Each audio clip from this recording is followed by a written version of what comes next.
বর্ষবরণকে কেন্দ্র করে বর্ণিল হয়ে উঠেছে রাঙামাটি শহরের কাপ্তাই হ্রদ। ভোর থেকেই নদীতে ফুল ভাসিয়ে উৎসব উদযাপন করেন ক্ষুদ্র নৃগোষ্ঠীর মানুষ। পুরনো বছরের দুঃখ, গ্লানি, হতাশা, অমঙ্গল দূরে ঠেলে সম্মিলিত প্রার্থনায় সমবেত সবাই। বর্ণিল এই দৃশ্য চৈত্র সংক্রান্তির, পুরনো বর্ষকে বিদায় এবং নতুন বর্ষকে বরণের। ৩ পার্বত্য জেলায় শুরু হয়েছে ৩ দিনের বর্ষবরণ উৎসব। রাঙামাটি শহরের কাপ্তাই তীরে ফুল ভাসিয়ে শুরু হয় আনুষ্ঠানিকতা। বর্ণিল সাজ পোশাকে অংশ নেয় শিশু কিশোর সহ নানা বয়সী নারী পুরুষ।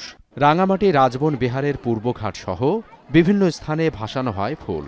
জগতের সকল প্রাণী যেন সুখী হয়, সুখ সমৃদ্ধি এটাই চাই আমরা। সবার সমৃদ্ধি এবং মঙ্গলের মধ্যে কাটে নতুন বছরকে আমরা গ্রহণ করতে পারি মতো, এটা মাগুয়াম উদ্দেশ্য।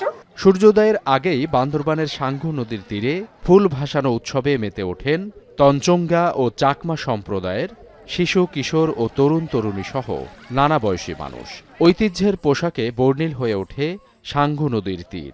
পুরনো বছরের গ্লানি ভুলে নতুন বছরের শুভ কামনায় মঙ্গল প্রার্থনা করেন সবাই। পুরানো বছরকে বিদায় দেওয়ার পরে নতুন বছরকে আমন্ত্রণ জানাচ্ছি।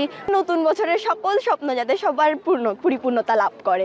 রাঙামাটি, খাগড়াছড়ি ও বান্দরবানে বসবাসরত ১৩টি ক্ষুদ্র নৃগোষ্ঠীর মানুষ বিজু সাংগ্রাইং সহ বিভিন্ন উৎসব পালন করেন।